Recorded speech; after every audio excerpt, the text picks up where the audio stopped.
하나님께서 주시는 말씀은 누가복음 11장입니다. 누가복음 11장 1절로 4절의 말씀입니다.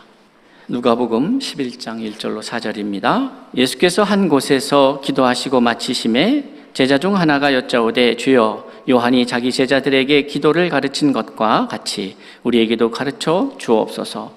예수께서 이르시되 너희는 기도할 때에 이렇게 하라. 아버지여, 이름이 거룩히 여김을 받으시오며 나라가 임하시오며 우리에게 날마다 일용할 양식을 주시옵고 우리가 우리에게 죄 지은 모든 사람을 용서하오니 우리 죄도 사하여 주시옵고 우리를 시험에 들게 하지 마시옵소서 하라. 아멘. 시간에는 리빙 워터 개혁교회의 성기영 목사님께서 나오셔서 주님이 원하시는 기도라는 말씀의 제목으로 귀한 말씀 증거해 주시겠습니다. 나오실 때에 하나님 앞에 영광의 박수로 환영하겠습니다.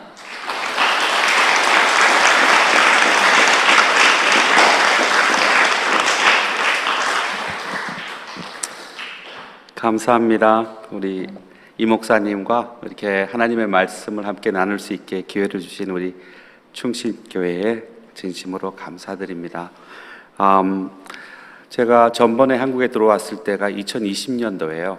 2020년도에 1월에 칼빈 칼리지 학생들과 함께 여기에 공연을 왔고요. 그 다음에 3월에 저희 아버지께서 여기에서 그 뇌졸중 때문에 치료를 받고 계셨는데 3월에 그해 3월에 돌아가셨어요. 그래서 그때 다시 한번 나왔었고, 참고로 우리 아내가 방금 쳤던 그 찬양은 그해 또 3월에 저희 아버지가 돌아가셨는데 4월에 우리 장인어른이 위독하게 되셨어요. 근데 이제 그때 코로나가 엄청나게 활발하게 활동을 하고 있어서 아버지가 병원에 계신데도 못 들어가는 거예요. 그래서 그냥 찬양을 좀 들으실 수 있게, 우리 가족은 없지만 찬양으로 위로 받으시라고 한 1시간짜리 녹음을 해가지고 아버지한테 드린 곡의 일부분입니다. 그래서 그거를 여러분과 이렇게 나누게 됐는데요. 오늘 아침 여기 도착해서 목사님과 그 밑에 층에서 대화인데 우리 또 왔네요. 이제 그렇게 말씀드렸더니 목사님께서 어디 한국에 오시면 꼭 우리 교회 오시는 거로 생각하라고 이렇게 말씀하셔서 저희 마음이 너무 따뜻해지더라고요. 즉 목회자는 어디를 이렇게 방문하게 되면은 거기서 어느 교회를 방문해서 어떻게 예배를 드려나가 고민이거든요. 근데 우리 목사님께서 허락해 주셔서 저도 우리 충신교회를 한국에 있는 제 모교로 삼으면 어떨까 생각합니다. 허락해 주시겠어요?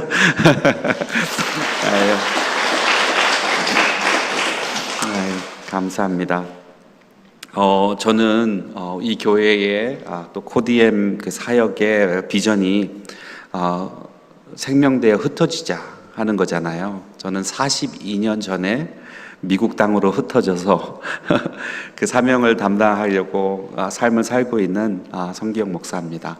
아버지가 저도 우리 목사님처럼 목회자하셔서 시애틀 쪽으로 이민을 가시고, 저는 또 1.5세로서 2세들을 향한 비전을 계속 주시더라고요. 솔직히 목회자 자녀들이 목회자 되는 거 쉽지 않거든요. 그런데 소명을 주시는 거를 붙들고 고민을 한 1년 동안 하다가 2세들, 미국에 있는 2세들과 3세들을 누가 책임지냐 하는 기도가 나오는데 제 눈앞에는 저밖에 안 보이는 거예요. 그래서 알겠습니다, 하나님, 저도 사역에 뛰어들겠습니다 해서 지금 목회한 지 이제 28년 됐습니다. 제가 40년을 아버지처럼 채우고 끝낼지는 모르겠어요. 한 5년 했는데, 한 번은 목사님들 모이는 회의를 갔는데 사회자가 5년 된 사람 일어나 보세요. 그래서 제가 5년 차라서 일어났습니다. 10년 된 사람 일어나 보세요. 그래서 목사님들 박수 쳐드리고, 15년, 20년, 30년 하는데 숫자가 계속 팍팍 줄어드는 거예요. 근데 맨 마지막에 40년 이상 되신 분 일어나 보세요. 그런데 한 두세 사람 그 머리가 하얗신 노 목사님들이 일어나시는데 제가 눈물이 펑펑 나더라고요. 제가 40년을 채울 수 있을까? 그때 그렇게 생각했는데 벌써 28년이 흘렀습니다. 그리고 앞으로 하나님께서 사역을 주시는 한 계속해서 이제 목회를 하게 될 것 같아요. 제가 이제 미국을 간 지가 42년 차지만 아무리 오래 고국을 떠났어도 저는 한국 사람인 것은 어쩔 수 없습니다. 왜냐하면 미국하고 한국이랑 축구 경기를 한다. 그러면 누구를 응원하겠어요? 어쩔 수 없이 대한민국 그러면서 거기 시민권자지만 어쩔 수 없이 대한민국을 응원하게 되더라고요. 그 우리 아들들도 마찬가지예요. 미국은 그럼 저도 괜찮은 여유 있는 나라 같고 한국은 꼭 이겼으면 바라는 나라가 되고요. 또 어렸을 때는 지금은 이제 많이 달라졌는지 모르겠지만은 그 일본하고 경기를 하는 때 있잖아요. 그때는 꼭 이겨야 되더라고요. 그때는 막 TV 앞에서 열심히 응원하고 그랬습니다. 사실 교포들은요, 한국에서 나오는 소식 먹고 산다고 해도 과언이 아니에요. 저도 오래됐지만은 늘 하루에 한 번씩은 한국 뉴스를 보면서 한국이 잘 되기를 바라고, 또 한국이 어렵고 힘든 일이 있으면 안타깝게 기도하고, 또 미국에 있는 목회자들끼리 모여서 한국에 진짜 어려운 일 있을 때는 통곡 기도회 하고 밤새 가면서 한국을 위해 기도하고 합니다. 우리 외국에 나간 교포들이 애국자들이에요. 근데 제가 이렇게 늘 미국 친구들이랑 미국 목회자들이랑 한국 교회를 얘기를 하면서 자랑스럽게 여기는 것은 뭐니 해도 한국 교회의 그 기도인 것 같아요. 한국은 새벽 기도로 세워진 교회야. 그렇게 자랑스럽게 여기고, 사실 통계학적으로요, 한국 교회 그 목사님과 미국 교회 목사님을 이렇게 비교한 그 기도의 양의 통계가 있는데, 한국 목사님이 미국 목사님보다 그냥 뭐 70% 정도가 더 기도하는 게 아니고 700%, 7배 정도 더 기도를 한대요. 그래서 얼마나 그게 또 외국 그 목사님들이 한국 교회를 향해 굉장히 자랑스럽게 여기고 부럽게 생각하고, 저 자신도 그분들이 그걸 인정해 줄 때 참 뿌듯하게 생각을 하게 됩니다. 한국 교회는 기도로 세워진 교회다. 그러나 요새 와가지고서는요, 제가 미국에 사는 교포로서 한국 교회에 대한 걱정들이 생기기 시작해요. 한국 교회가 잘 부흥하고 성장하고 점점 뿌리 내리고 튼튼해진다, 젊은이들이 많이 모인다 하는 소식이 들려와야 되는데 그렇지가 않더라고요. 이제는 젊은이들이 점점 교회에서 없어진다. 세상 사람들한테 욕을 얻어먹는다. 어떻게 욕을 얻어먹는데 기독교라고 안 하고 거기에 개자를 붙여서 그렇게 말한다. 그러니까 얼마나 가슴이 아픈지 모르겠어요. 아니 도대체 어떻게 기도를 그렇게 열심히 하고 미국 교회보다 7배나 더 많이 하는 한국 교회가 어떻게 해서 그런 요구를 사회에서 얻어먹는 거야 하면서 걱정이 되는 거예요. 늘 한국을 생각하는 사람으로서. 그래서 오늘 어떤 말씀을 전할까 하고 생각하는데, 기도에 대한 말씀을 좀 나누고 싶다 하는 생각이 들더라고요. 무엇보다도 기도를 배우려면, 기도를 생각하려면 가장 중요한 성경의 구절이 바로 주기도문 아니겠습니까? 다른 데서 기도를 배우는 것보다 우리 주님께서 우리를 향해서 이렇게 기도해 하고 원하시는 그 기도가 뭔지를 우리가 깨닫는 게 참 중요한 것 같아요. 제가 지금 좀 시간이 흘렀지만은 존경하는 미국의 그 아나운서가 아니고 앵커라고 그러죠. 앵커에 대신 그 굉장히 저명하신 분인데, 텟 터너라는 분인데, 이분이 한국에 나와서, 이분은 캐톨릭 배경이 있어요. 그래서 기독교나 그 종교에 관심이 많아서 한국이라는 나라의 그 기독교를 조사를 하고 방문을 하는 중에 새벽 기도를 나갔대요. 왜? 한국 교회는 기도로 세워진 교회다 하는 말이 있으니까. 그런데 그날따라 새벽 기도를 열심히 하는데 성도님들이 목에다가 이렇게 이름표를 하나 이렇게 차고 이렇게 기도를 막 열심히 드린다는 거예요. 근데 그래서 그 기도가 끝난 다음에 하나의 그 성도님을 불러서 지금 목에 차고 있는 게 뭡니까? 그랬더니 우리 아들 이름이에요. 근데 왜 아들 이름을 차고 기도를 하십니까? 대학 입시 시절인 거 모르세요? 지금 어떻게 해서든지 우리 아들 대학교 보내야 돼요. 그러면서 평소에 잘 안 나오시던 새벽 기도를 대학 입시 동안 나오고 나오면서도 그 아들의 이름표를 붙이고 열심히 기도를 하더라는 겁니다. 그래서 그분도 신앙이 있는 제 앵커인데 이렇게 기도하는 게 옳은 건가요? 하고 되물었습니다. 여러분 생각은 어떻게 하세요? 옳은 건가요? 제가 다른 분들한테 물은 적이 있어요. 그분들이 대답하기를 안 하는 것보다 낫지 않아요, 목사님? 그런데 여러분들은 어떻게 생각하세요? 오늘 본문으로 이렇게 들어가 보면은 제일 먼저 1절에 우리 말씀 보여주시겠어요? 1절에 예수께서 한 곳에서 기도하시고 마치심에 제자 중에 하나가 여짜오되 주여 기도를 가르쳐 주세요. 그렇게 말씀을 합니다. 기도를 가르쳐 주세요. 여러분, 예수님의 시대의 사람들, 특별히 예수님의 제자들이 기도를 잘 할 수 있는 사람들이었을까요? 아니면 못하는 사람들이었을까요?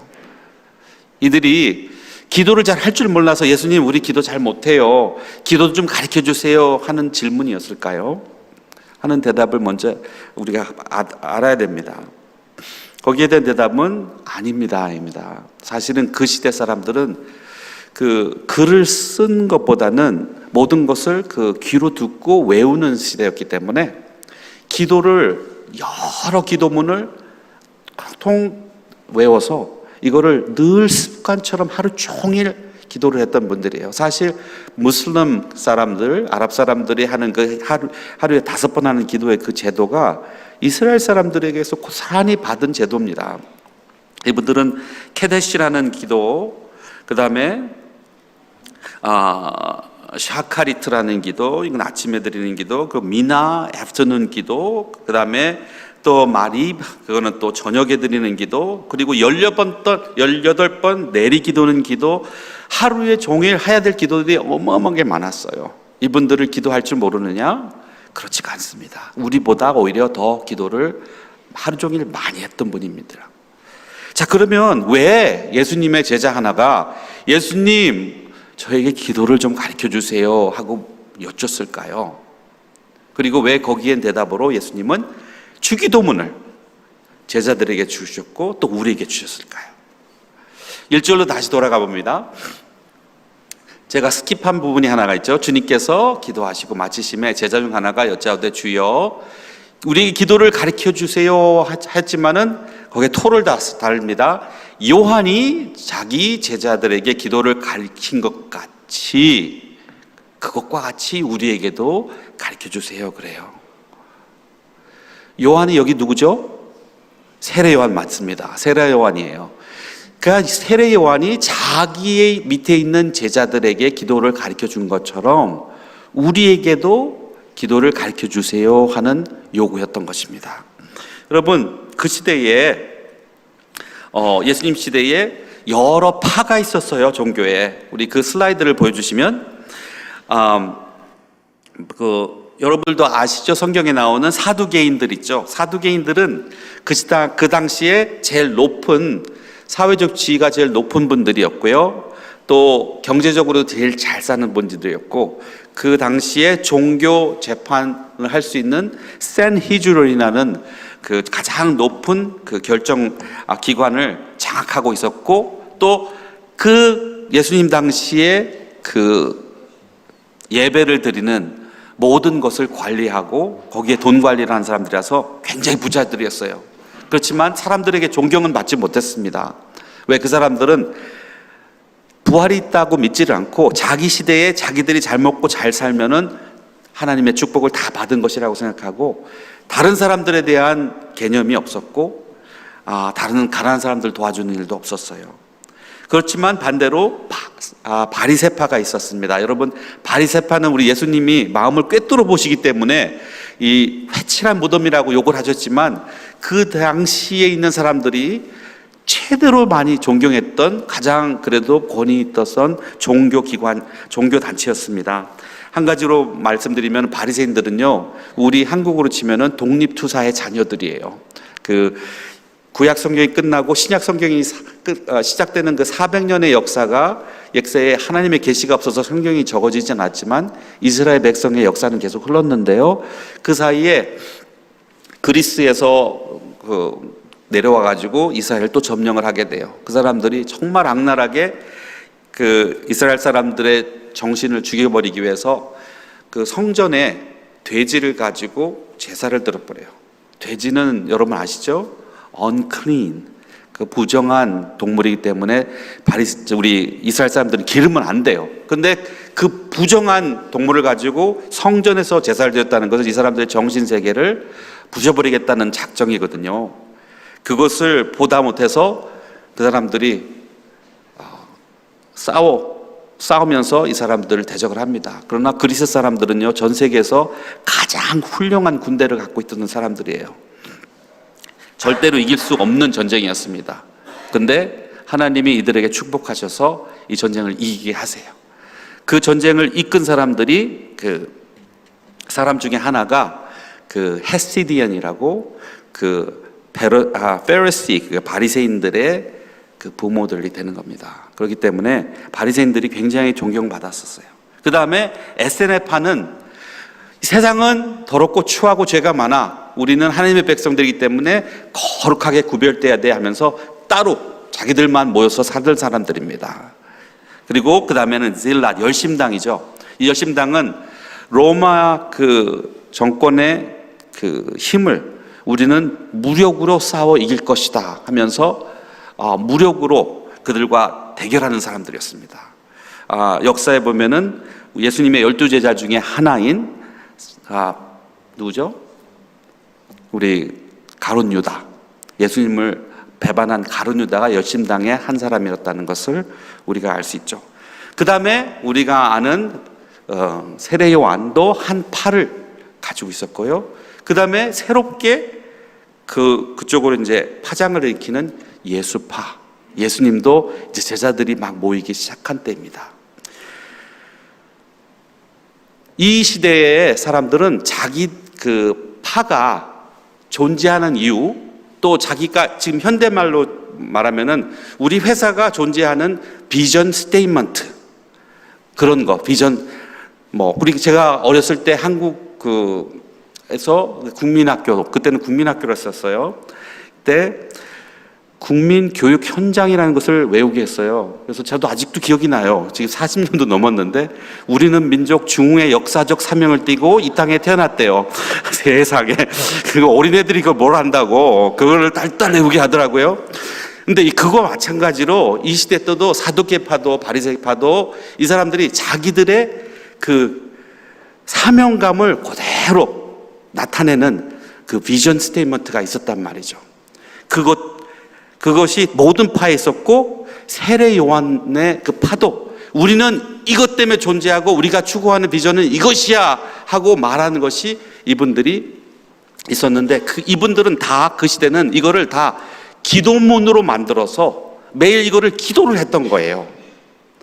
그래서 다시 1절로 돌아가서 예수님의 제자 하나가, 예수님, 사도 요한이 자기 제자들에게 가르쳐 준 것처럼 우리도 기도를 가르쳐 주세요 한 그 말은, 예수님, 우리는 왜 비전 스테이트먼트가 없어요? 우리도 한 조직이고 파잖아요. 우리도 저 사람들처럼 뭔가 우리가 지상에 존재하는 이유, 그거를 좀 기도문으로 써주시면 우리가 이거를 매일 외우겠습니다 하는 요구가 예수님께 주어졌고, 예수님은 그것에 대한 대답으로 우리에게 주기도문을 가르쳐 주신 것입니다. 이해되셨죠? 그렇기 때문에 그 다음 슬라이드를 보여주시면, 주기도문의 목적은 바로 이겁니다. 이 세상에서 예수님께서 말씀하신 하나님의 백성으로, 하나님 나라의 백성으로 살아가야 될, 내가 가져야 될 정체성과 지상 사명을 기도로 선포한 것이 바로 주기도문이라는 거예요. 이게 생각보다 굉장히 큰 의미를 가지고 있는 가르침입니다. 자, 여기까지 아셨고, 그 다음에는 기도문으로 들어갑니다. 주기도문은 사실 마태복음에도 적혀 있고 누가복음에도 적혀 있어요. 오늘은 제가 누가복음으로 골랐지만은 이 구조는 거의 같습니다. 우리 마태복음에는 7가지 청혼이 있고요. 그래서 이름이 거룩히 여김을 받으시오며 나라의 마옵시며 뜻이 하늘에 이루어지시고 일용할 양식을 주옵시고 죄를 사하여 주옵시고 시험에 들지 말게 합시고 악에서 구하옵소서. 7개고요. 또 누가복음은 좀 줄여서 적고 있는데요. 이름이 거룩히 여김을 받으시오며 나라의 마옵시며 일용할 양식을 주옵시고 우리 죄를 사하여 주옵시고 시험에 들지 말게 합시며 하고 이렇게 5가지로 적혀 있습니다. 자, 그런데 이스라엘 사람들의 그 글 쓰는 그 방법들 중에 아주 특이한 게 늘 반복되는 것들이 있는데, 만약에 우리가 시편을 읽는다면 여러분이 꼭 거기서 알아야 될 것은 parallelism. 그러니까 한 문장을 쓰고 그 다음에 따라오는 문장이 똑같은 이것 얘기를 다른 방법으로 해요. 그렇게 반복을 함으로써 그 뜻을 더 깊이 이해하게 만들어줍니다. 그것도 하나의 방법이고요. 주기도문에서 쓰여진 그 문장의 기법은 교차 대구적 구조로 되어 있습니다. 무슨 말이? 영어로는 chiasmic structure라고 그러는데요. 간단하게 이렇게 설명하면요. 여러분들 샌드위치 아시죠? 우리 아이들이 다니는 학교는 점심을 안 줘요, 학교에서. 그래서 샌드위치를 맨날 싸야 돼요. 샌드위치는 이제 곁과 곁에 빵이 두 쪽이 있고 그 가운데 우리가 뭐를 넣지 않아요. 근데 그 샌드위치의 이름은 뭐가 빵의 종류가 정해지지 않아요. 빵의 종류가 지금은 막 수십 가지 되잖아요. 근데 빵이 뭘로 변했든 전혀 상관이 없어요. 그 가운데 뭐가 들어갔냐가 중요해요. 가운데 뭐 가장 쉽게 쌀 수 있는 거 피넛버터 젤리, PJ라고 그래요. 그거면은 이거는 빵의 종류가 어쨌든 PJ 샌드위치입니다.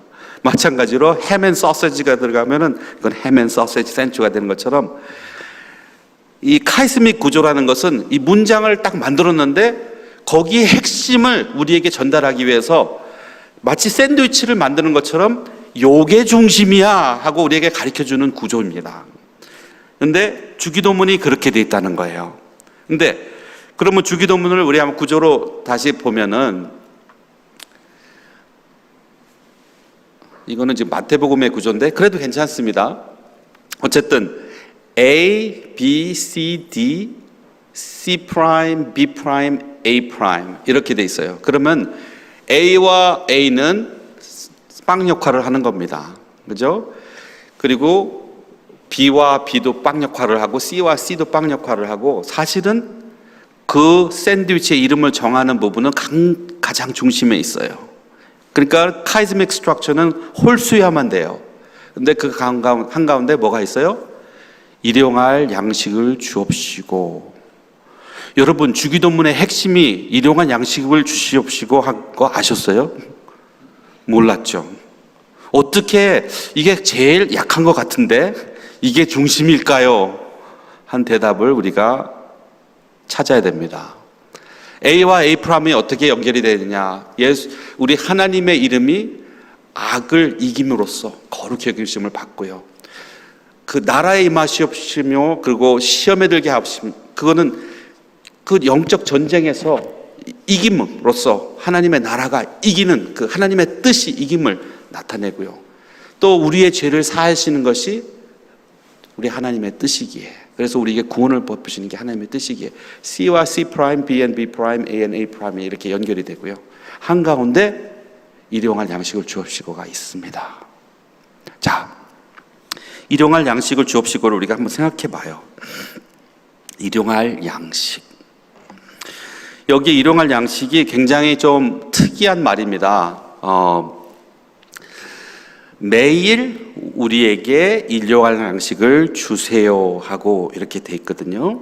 근데 여기에 문제가 생겨요. 우리가 마태복음 6장 32절에서 32절을 보면은 예수님께서 주기도문을 다 가르쳐 주신 다음에 연거푸서 이 말씀을 하세요. 그러므로 염려하여 이르기를 무엇을 먹을까 무엇을 마실까 무엇을 입을까 하지 말라. 이는 다 이방인들이 구하는 것이다. 그렇게 말씀하세요. 주기도문에서는 일용할 양식을 구하라 하고 말씀을 하셨는데 조금 내려가시더니 일용할 양식 구하지 마. 이거는 이방인들이 구하는 거야. 왜? 믿는 사람들은 하나님의 나라와 그 뜻을 먼저 구해야 되는 거 아니냐 하고 말씀하시거든요. 그러면 일용할 양식을 구하라 하고 주기도문에 말씀하셨다가 조금 내려가서는 구하지 마. 예수님이 잠깐 헷갈리셨나? 어떻게 해석을 해야 되죠?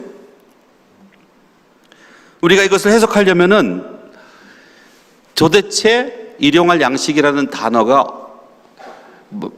예수님께서 마태복음 6장 31절에 말씀하신 말씀 먹을 것 구하는 것과 똑같은 얘기가 아니다는 것을 여러분이 증명하면 돼요. 그렇죠? 그걸 어떻게 증명을 할까요? 우리가 이 일용할 양식, 그러니까 알톤 에피우지온이라는 말이 있는데 그 에피우지온이라는 말이 일용할 그 단어입니다. 그게 헬라어의 단어인데 누가복음을 저장한 그 누가가 사도행전도 썼잖아요, 여러분. 그래서 사도행전에서 이 단어를 한 번, 두 번, 세 번, 네 번, 다섯 번 사용을 하고 있어요. 근데 다섯 번 다 여러분 이 단어를 한번 찾아보세요. 혹시 여러분 성경책 있으시면은 사도행전 7장 26절이든지 16장 11절, 20장 15절 아니면은 누가복음이든지 마태복음에 일용할, 그러면 거기에 이렇게 조그만 표식이 돼 있을 거예요. 여러분 관주 성경 같은 거 갖고 있으면은 뭔가 이렇게 딱 점이 적혀 있고 그 점을 따라가서 밑에를 내려보면은 거기에 다음 날 그런 말이 써져 있을 거예요. 여러분 그거 성경에서 발견하신 분 있으세요? 여러분 성경에 그게 써져 있어요. 그러니까 오늘 나에게 필요한 양식을 하는 말을 여기서는 사용을 하지만 주기도문에서는 사도행전은 똑같은 단어를 내일 아니면 다음 날로 사용을 하고 있어요. 그러니까 굉장히 희한한 단어예요. 오늘이라는 뜻도 가졌지만 또 내일이라는 뜻도 동시에 갖고 있는 그런 희한한 단어가 일용할이라는 단어입니다. 이해가 되셨어요? 그 여러분 성경에 거기에 조그맣게 표시가 되어 있고 보충 설명에 필요한 이 단어는 이렇게도 쓸 수 있습니다 하고 써 있을 거예요. 여러분들 성경이 좀 이렇게 자세하게 나와 있는 성경이면. 자, 그러면 여러분 이제 고민을 해야 됩니다. 오늘 나에게 필요한 양식이에요. 그거를 나한테 다 해야 되는데 또 이 양식이 내일을 위한 양식이래요. 이게 오늘도 되고 내일도 돼요. 그러면 이걸 어떻게 우리가 이해하고 성경을 해석할 수 있을까 하고 질문을 할 때 우리는 성경을 해석하는 법의 그 기준을 따라야 됩니다. 우리 다음에 보면은 성경 해석학 1조항이 뭔지 아세요? 성경은 성경을 가지고 먼저 해석한답니다. 아시겠어요? 우리 성경은 성경을 먼저 가지고 성경 안에서 해석을 시작을 해야 된다는 거예요. 그러면은 여러분 오늘 내가 받아서 내일을 준비하는 빵이 언급된 성경 구절을 여러분 어디서 찾을 수 있겠어요? 우리 충신교회 성도님들 성경 지식이 어느 정도 되는지 좀 알아봐야 될 것 같아요. 어느 성경에 그런 비슷한 그 뜻을, 뉘앙스를 우리에게 주는 그곳을 찾을 수 있을까요? 오늘 내가 받아요. 근데 내일을 위한 빵이에요.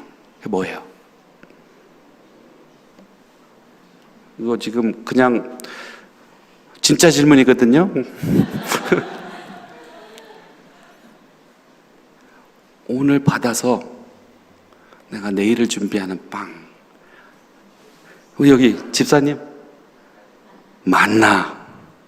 만나예요, 여러분. 만나. 출애굽기에 만나 얘기가 나오잖아요. 그 만나가 과학자들은 성경을 이거는 그냥 과학적으로 해석하면은 바람이 세게 불어서 어디서 먹을 것 같이 먼지처럼 날아와서 그거 먹은 거야. 그거 아니거든요. 어떻게 알아요? 다른 날들은요, 욕심 부려갖고 이틀어치를 갖다가 집에다 갖다 놓으면 어떻게 돼요? 썩어버려요. 이틀어치는 썩어버려. 그런데 딱 6일 날은 하나님이 이틀째 먹을 것까지 다 구해다 놔. 근데 안식일 날만 그건 안 썩어요. 왜? 하나님이 주신 음식이기 때문에 그래요. 바람이 준 게 아니고 우연히 준 게 아니란 말입니다.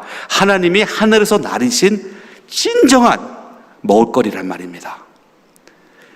성경에 오늘 준비해서 내일 안식일을 지키고 내일은 일하지 마라 하면서 만나를 주셨어요.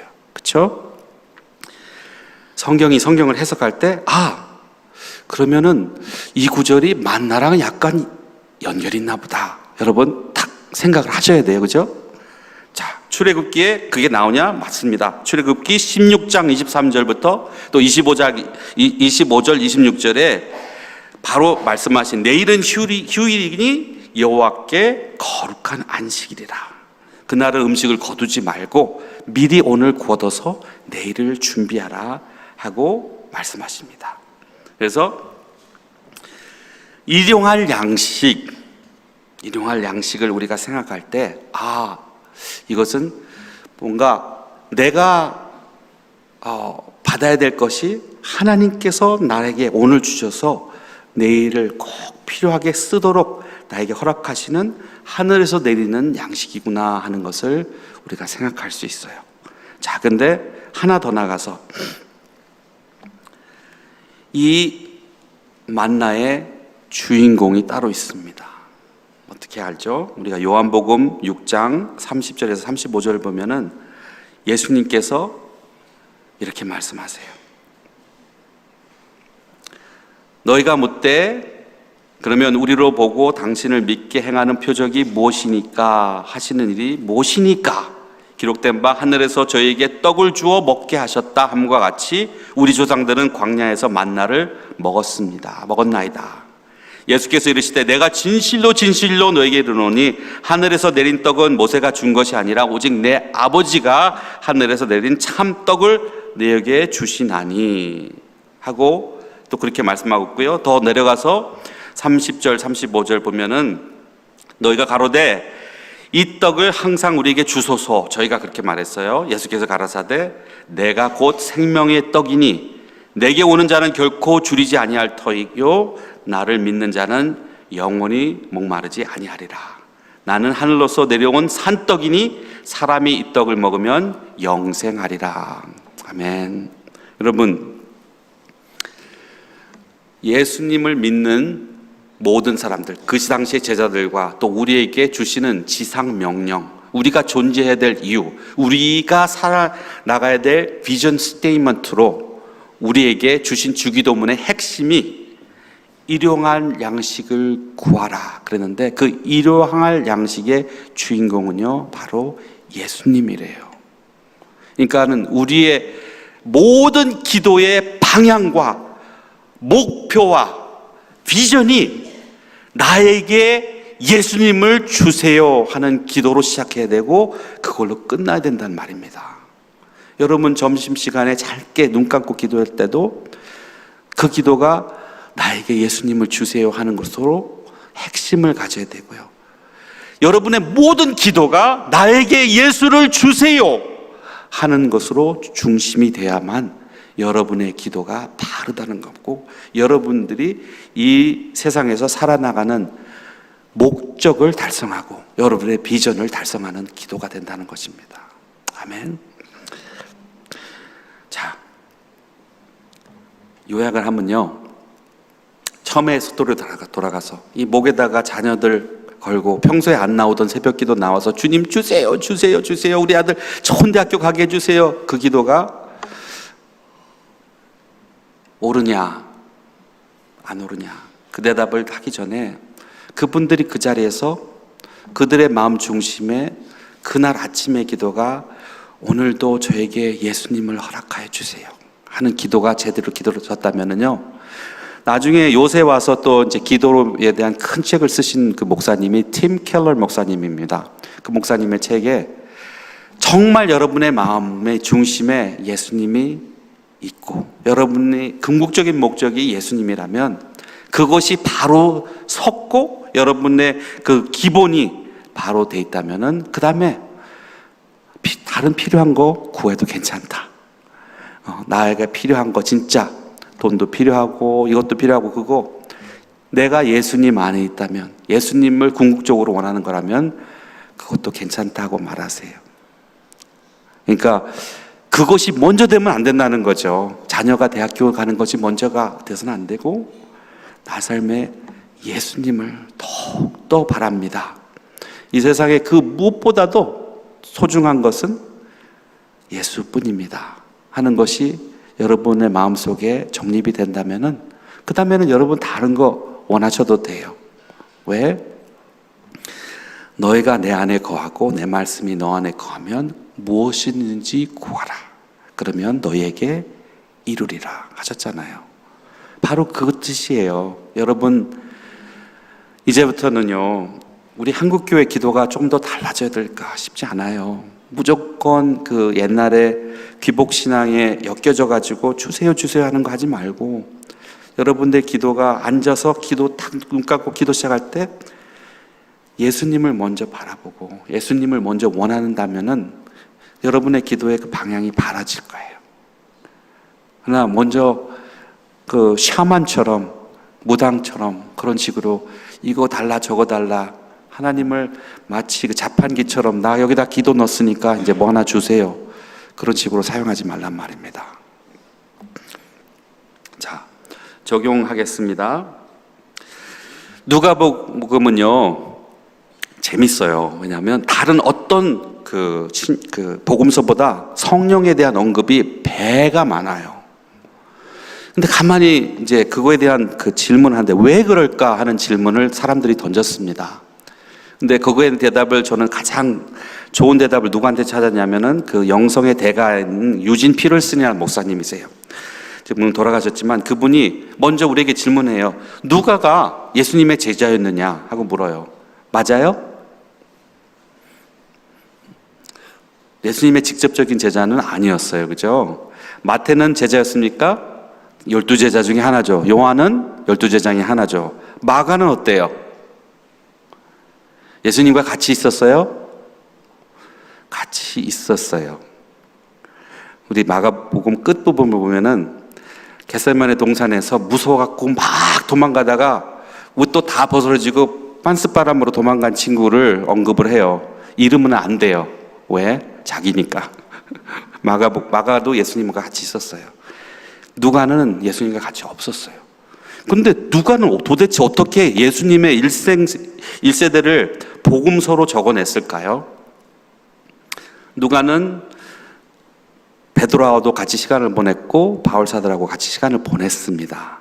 그러나 유진 피럴슨의 목사님의 말씀은 그 무엇보다도 누가는 성령님과 같이 했습니다 하고 대답을 해요. 그가 어떻게 예수님을 알았느냐?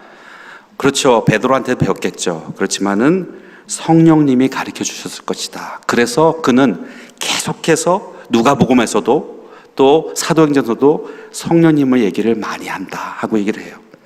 오늘 읽은 본문이 사실은 13절까지 가고요. 또 거기에 두드리라 열릴 곳이요 하는 그 비유가 같이 엮여져 있습니다. 사실 여기에 주기도문은 시간이 있으면은 그거랑 엮어서 말씀을 전해야 돼야지 맞는데 시간이 너무 짧다 보니까 그 부분은 뺐고요. 우리 11장 13절만 읽으면은요 이렇게 씁니다.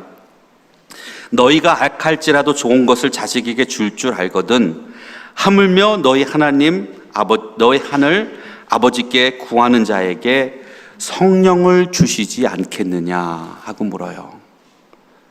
무슨 말씀이냐면요, 여러분들의 그 모든 삶의 그 비전 스테이먼의 한 중심에 나에게 예수를 주세요 하는 것이 들어야 되는데, 예수님을 어떻게 구해야 됩니까? 예수님을 어떻게 받습니까? 바로 성령님을 통해서 받게 됩니다. 성령님을 우리가 구하면요, 성령님은 자기 자신을 주신 것보다 예수님을 주세요. 성령님은 그분의 역할이 우리를 예수님과 엮어주는 역할을 하세요. Union with Christ. 제가 성령론을 가지고 따로 몇 년을 공부를 했습니다. 네, 성령님이 하는 역할이 잘못 알면은 신비주의인 것으로 빠지게 되는데, 가장 핵심적으로 중요한 것은 성령님은 나를 그리스도와 연합시켜준다.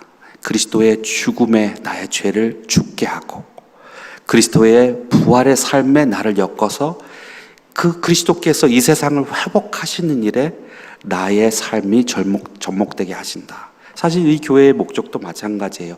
생명되어 흩어지는 그 디아스포라의 사명은요, 그 생명이 어디서 오느냐?